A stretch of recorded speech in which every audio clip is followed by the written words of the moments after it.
साथीहरुमा रात्रिकालीन नमस्कार। अब देशमा नयाँ प्रधानमन्त्री हामीले पाएका छौँ।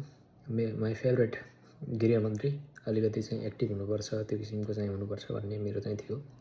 अब हाम्रा पछिल्ला गृहमन्त्रीहरूलाई मिलिजुली खाओ सरकार भएको हुनाले त्यसै अब त्यो अनुरूप काम गर्न उनीहरूले सक्दैनथे। अहिले एउटा त म्यान्डेट छ। अर्को हाम्रो राष्ट्रिय स्वतन्त्र पार्टी एकदमै क्लियर छ। हाम्रो चाहिँ अब रवि दाइ क्लियर भएको भए चाहिँ उहाँलाई नै गृहमन्त्रीमा देख्न सकिन्थ्यो। उहाँलाई चाहिँ पछिल्ला सरकारहरूले प्रतिशोध साँधेर त्यो अवसरबाट वञ्चित गरे। तर हाम्रो सुदन केटो हाम्रो गृहमन्त्री जो अहिले भन्नुभएको छ उहाँ पनि कम चाहिँ हुनुहुन्न हैन। उहाँ चाहिँ स्मार्ट।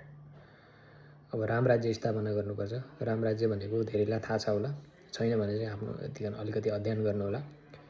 अलिकति यिनी पुराना दलका यिनी झोलेहरू जो पालिएका छन् यिनीहरूले केही उद्दङ्ग गर्न सक्छन्। यसबाट पुलिस प्रशासन सचेत हुनुपर्छ। त्यो सुदन गुरुङलाई पनि थाहा छ। यिनीहरूलाई एक दुईचोटि भन्ने माइकिङ गर्ने भएन, सुधारेनन् भने सिधै पुलिस भन्ने सिन हुन्छ नि हतियार, ड्याममा इन्काउन्टर गरिदिने सक्यो। हाम्रो छिमेकी भारतमा युपीतिर हुन्छ नि इन्काउन्टर, टक्क त्यही गर्दैछ साफ। यिनीहरू आफै ठेगानमा आउँछन्। ल